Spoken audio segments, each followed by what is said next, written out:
नमस्कार दोस्तों, मैं हूं आपका हॉस्टर दोस्त राजकुमार और स्वागत है आप सभी का आपके अपने YouTube चैनल हॉस्टर राज ऑफिशियल।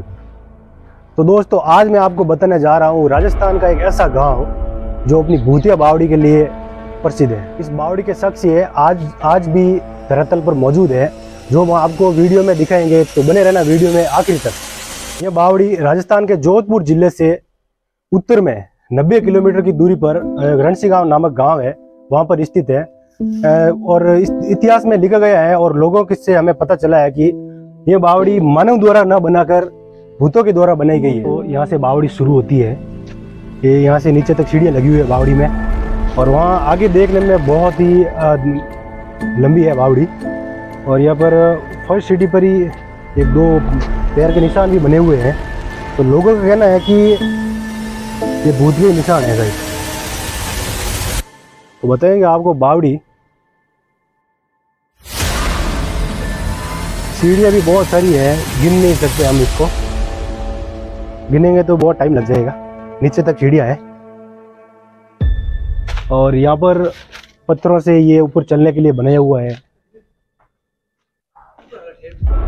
जोधपुर की और जोधपुर के किले की स्थापना भी राव जोधा के द्वारा की गई थी और इस बावड़ी का इतिहास भी जोधपुर से ही संबंधित है। तो आइए आपको दिखाते हैं उस टाइम की बावड़ी जो मानव द्वारा ना बनाकर भूतों के द्वारा बनाई गई थी। तो इस बावड़ी की कहानी भी है, आपको बताएंगे हम, तो वीडियो में आखिर तक बने रहना। जितना भी क्षेत्र राव जोधा उनके भाइयों के क्षेत्र में आता था, उसको अपने भाइयों में बांट लिया था और चंपा जी को बनाड़ तथा कापेड़ा की जागीर मिली थी। यहाँ के वंशज जो चंपा जी के वंशज थे, चंपावत कहलाए थे, चंपा जी के वंशज कुछ वर्षों तक कापेड़ा में रुके थे और वहां से किसी ऋषि के द्वारा श्राप दिया गया कि आपको ये गांव छोड़ना पड़ेगा। तो उन्होंने वो गांव छोड़ दिया और किसी दूसरे ऋषि के कहने पर जो रणसी गांव है वहां पर वो आ गए थे। तो दोस्तों, वीडियो में तो आपको दिखाई दे रहा होगा ही कि बावड़ी ऊपर से बहुत नीचे अभी, और हम नीचे भी जाएंगे, वहां से देखने में तो बहुत ही डरावना लगता है। अकेला एक आदमी तो इसमें आ ही नहीं सकता, तो बहुत डरावना है ये। चंपा जी के वंशज जय सिंह, और जिनको इतिहास में जैसा के नाम से जाना जाता है, तो उनके इतिहास से ही ये बावड़ी संबंधित है। तो बताएंगे हम आपको आगे कहानी में। जय सिंह यहाँ रणसी गांव के ठाकुर थे उस समय। तो रणसी गांव की जो भी जागीर थी जोधपुर के अंतर्गत आती थी। तो ठाकुर साहब समय समय पर अपनी उपस्थिति दर्ज कराने जोधपुर जाया करते थे। ये बावड़ी के थोड़ा सा नीचे आने का बाद का नज़ारा है। तो आप सामने भी देख सकते हैं कि यहाँ से कितना दूर दिखाई दे रहा है, और ऊपर भी देख सकते हैं कि यहाँ से कितना ऊपर दिखाई दे रहा है कि हम बहुत नीचे खड्डे में हैं।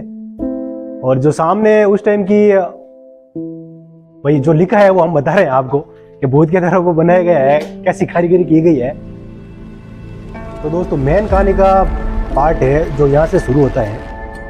एक बार क्या हुआ था कि ठाकुर जय सिंह रणसी गांव से जोधपुर अपनी उपस्थिति दर्ज कराने के लिए जा रहे थे।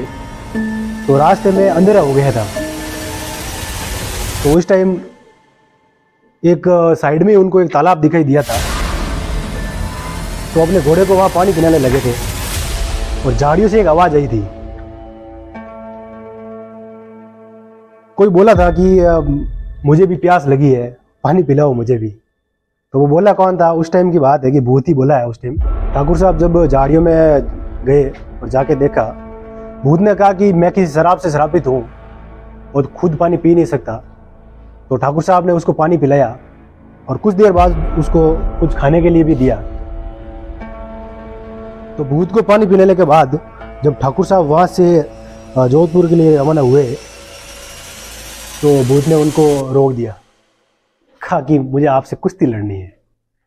तो ठाकुर साहब कद काठी से बड़े मजबूत व्यक्ति तो थे ही, तो उन्होंने भूत के उस प्रस्ताव को स्वीकार कर लिया। बावड़ी में थोड़े से नीचे आने के बाद यहाँ पर एक गेट लगा हुआ है। ये गेट लगा हुआ है यहाँ से बावड़ी बहुत ही नीचे है। तो जाके देखेंगे वो भी और बताएंगे आपको। वीडियो में बने रहना दोस्तों। और यहाँ से आगे देखो कि वहां से कितना ऊपर दिखाई दे रहा है वो।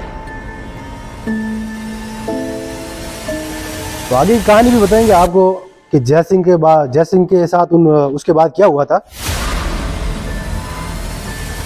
ऊपर का नजारा ये। तो भूत ने कहा कि मुझे आपसे कुश्ती लड़नी है। तो जय सिंह ने भूत का प्रस्ताव स्वीकार कर लिया और दोनों के बीच युद्ध शुरू हुआ। युद्ध थोड़ी देर चला और ठाकुर साहब ने भूत को अपनी बाहों में कसकर पकड़ लिया। और जैसे ही कस के पकड़ा तो भूत ने कहा कि मुझे माफ कर दो, मुझे आपसे युद्ध नहीं करना, मुझे छोड़ दो।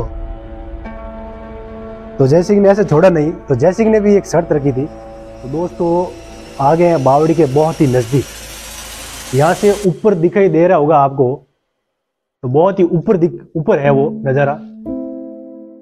और यहाँ से पीछे का जो नजारा है मेरे पीछे का, वो आपको दिखाई देगा नहीं क्योंकि यहाँ से बहुत नीचे है ये, तो वहां पर बहुत अंधेरा है। तो ठाकुर साहब और भूत के बीच युद्ध तो चलने लगा ही था।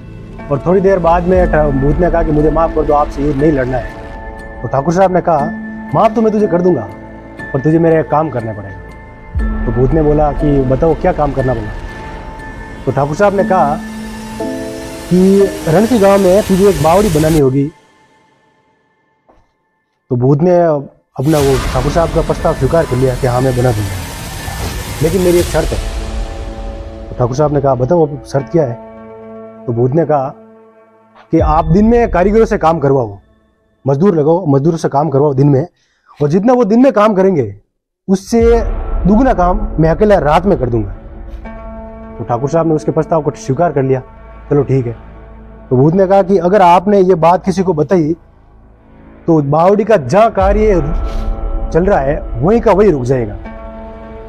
तो ठाकुर साहब वहां से चले गए और आगे आपको बताएंगे, बने रहना वीडियो में। तो ये सिलसिला कई दिनों तक चलता रहा। दिन में मजदूर आते थे, काम करके जाते थे। जितना काम मजदूर दिन में करते थे उतना वो भूत रात को कर देता था। तो ये सिलसिला कई दिनों तक चलता रहा। लोगों को पता चला कि भाई ये दिन में तो इतना ही काम होता है और रात में इतना कैसे हो जाता है। तो दोस्तों ये बावड़ी के जस्ट पास का नज़ारा है। तो यहाँ से आपको दिखाई दे रहा होगा कि बहुत ही नीचे है ये नज़ारा और कितनी अंदर है जमीन के ये बावड़ी। ये ऊपर का नज़ारा है जस्ट सामने का। तो ये बावड़ी के ऊपर का नज़ारा है। और आगे कहानी में ये हुआ था कि कई दिनों तक वो सिलसिला बावड़ी वाला चलता रहा और बावड़ी भी अपने अस्तित्व में आ गई थी। थोड़ा सा काम बाकी रहा था ऊपर। और एक दिन ठाकुर साहब की रानी जीत पर बैठ गई और कहा कि इस बावड़ी का कोई ना कोई तो रहस्य जरूर है। ये काम दिन में कम होता है और रात में डबल कैसे हो जाता है। तो बताएंगे आपको, बने रहना वीडियो में। तो दोस्तों बावड़ी के पूरे नजदीक आने के बाद बहुत ही अंधेरा है, तो दिखाई देगा आपको वीडियो में। तो जैसे ही उस टाइम रानी जीत पे बैठ गई और खाना भी बंद कर दिया था, पानी भी नहीं पी रही थी। तो ठाकुर साहब भी सोच रहे थे कि पूरा अन्न पानी भी छोड़ दिया है। तो ठाकुर साहब ने अपनी रानी को बात बता दी कि जो भी वो कहानी थी भूत की, वही जोधपुर जा रहा था और अंधेरे में जैसे ही जा रहा था अंधेरा पड़ गया था बीच में, और वहाँ पे एक आवाज़ आ रही थी।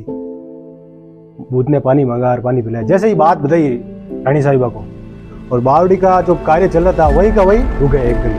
बावड़ी का काम जैसे ही रुका वही का वही रह गया। और आज भी ऊपर थोड़ा कार्य रुका हुआ है, वही का वही है वो। तो दोस्तों बताना जरूर कि बावड़ी आपको कैसी लगी है, और उस टाइम की कहानी थी जय सिंह की वो कैसी लगी है, जरूर बताना कमेंट करके। तो दोस्तों ये बावड़ी है, बहुत अंधेरा है, दिखाई देगा नहीं। 2-3 मोबाइल की टॉर्चों से दिखाई तो देगा पर पूरा दिखाई देगा नहीं आपको, क्यों अंधेरा है। ये बावड़ी के अंदर से ऊपर देखने का नजारा है। देखो बहुत ही ऊपर दिख रही है। तो दोस्तों जा रहे हैं बावड़ी के बाहर, और ऊपर का नजारा जो आपने मैंने पहले बताया था कि बहुत ऊपर है, यहां से देखने में बहुत ही ऊपर दिखाई दे रहा है। तो चलते हैं बावड़ी के बाहर। तो दोस्तों ये बावड़ी के अंदर का नजारा था जो हमने आपको वीडियो में बताया है। तो दोस्तों वीडियो में कमेंट करके जरूर बताना कि आपको वीडियो कैसा लगा है, और आने वाले और भी इंटरेस्टिंग वीडियो के लिए हमारे चैनल को सब्सक्राइब करना और बेल आइकन भी दबा देना। और शेयर तो जरूर करना भूलना मत। चलने के लिए बनाया हुआ है जो हम जाके देख सकते हैं आगे। तो इसके नीचे ये पत्थर को अटकाने के लिए नीचे पत्थर की लगाई हुई है, पत्थर ही लगाया हुआ है नीचे, उसको ऊपर अटकाए रखा जा सकता है। और पास में उसके ऊपर ये दीवार बनाई हुई है, उस साइड में भी दीवार बनाई हुई है। तो अब तो पास में रहने के लिए मकान वगैरह बन गए हैं, उस टाइम तो थे नहीं है। तो आगे का नज़ारा है ये। और जहाँ से बावड़ी शुरू होती है वहाँ से जहाँ पर बावड़ी एंड होती है वहाँ तक पूरी दीवार लगी हुई है दोनों तरफ से, जो आपको वीडियो में दिखाई दे रहा होगा। तो यहाँ पर ऊपर पत्थर रख के थोड़ा सा रास्ता बनाया हुआ है चलने के लिए, जैसे कि हम ऊपर जाके उसको देख सकते हैं कितना नीचे दिखाई है। ये ऊपर का नज़ारा है बावड़ी का। तो यहाँ पर बहुत ही संभल कर चलना पड़ेगा। ये ऊपर का नज़ारा है दोस्तों, यहाँ पर बहुत ही संभल कर चलना पड़ता है क्योंकि ये पत्थर भी पुराने हो चुके हैं और बहुत ही रिस्क का है मामला इधर। तो बावड़ी के ऊपर की साइड हम स्टार्टिंग से बीच में आ गए हैं। तो यहाँ से बावड़ी थोड़ी ही दूर है ऊपर की साइड में, तो वहाँ भी जाएंगे और बताएंगे आपको कि वहाँ जो काम रुका था उस टाइम कितना काम रुका था, तो बताएंगे आपको। तो बावड़ी के ऊपर की साइड में थोड़े से बीच में आने के बाद वहाँ आगे ग्रामीणों का कहना है कि वहाँ पर जो ऊपर ये पत्थर लगे हुए हैं जाने के लिए बहुत ही पुराने हैं, इसलिए कच्चे हो गए हैं। तो वहाँ पर हम जा नहीं सकते, जाएंगे तो नीचे गिर जाएंगे हम, क्यों यहाँ से बहुत ही नीचे है, गहरा है यहाँ से, तो आगे जा नहीं सकते। तो वहाँ पर वो जो काम रुका हुआ है तो उस टाइम का यहाँ से कोशिश करते हैं आपको दिखाने की। नीम का पेड़ लगा हुआ है एक, उसके आगे दोनों साइड में 2 सीढ़ियाँ बनी हुई ऊपर जाने के लिए। यहाँ से दिखाई देगा नहीं शायद आपको, और गौर करेंगे तो शायद थोड़ा बहुत दिखाई दे सकता है। आगे मकान भी बने हुए हैं और बहुत रिस्की मामला है वहाँ पर जाने के लिए। जो पत्थर है पुराने हैं और गल चुके हैं, जाने में दिक्कत होती है, नीचे भी गिर सकते हैं, इसलिए समस्या है वहाँ पर जाने की। तो दोस्तों, तो अंकल जी आप पहली बार आए हो कि चलिए यहाँ देखने के लिए आ चुके? कई बार आया हूँ। कई बार आ चुके हैं। तो बावड़ी कितनी पुरानी है ये पता है आपको? बहुत पुरानी है, ये राजा महाराजा के टाइम की पुरानी है बावड़ी। तो ये देखने में दर्शी आपको कैसा लग रहा है? बहुत अच्छा लग रहा है ना। तो दोस्तों, यहाँ पर बाहर से भी लोग देखने के लिए आते हैं और यहाँ पर जो पास में ग्रामीण के लोग हैं वो भी आते हैं, और पास के जितने भी गांव हैं वहाँ से भी लोग यहाँ देखने के लिए आते हैं। और हमने देखा है कि पहले भी 1-2 बार सुना भी है कि जैसे कि बाहर के जो फ्रांस, अमेरिका, वहाँ से भी लोग यहाँ पर देखने के लिए आ चुके हैं और आते भी हैं। तो दोस्तों, देखना पूरे वीडियो और कमेंट करना, और पूरा देखने के बाद ज़रूर बताना कि वीडियो आपको कैसा लगा है। Thank you. तो दोस्तों, मेरे पीछे जो आपको दिखाई दे रही है वो ठाकुर जय सिंह जी की हवेली है, जो उस टाइम की है, और जो उस टाइम चंपावत से वंश से संबंधित रखते थे, उनके वंशज है जो हवेली के अंदर अभी भी रहते हैं। और दोस्तों, ये उस टाइम की हवेली है। तो देखिए, उस टाइम की हवेली आज भी हमें देखने को मिलती है। पत्थर देखिए उस टाइम के ही है, सारे लगे हुए ऊपर। ये पूरा बाहर ग्राउंड है, इसके आगे ये हवेली है उस टाइम की, तो ठाकुर साहब का निवास स्थान था उस टाइम।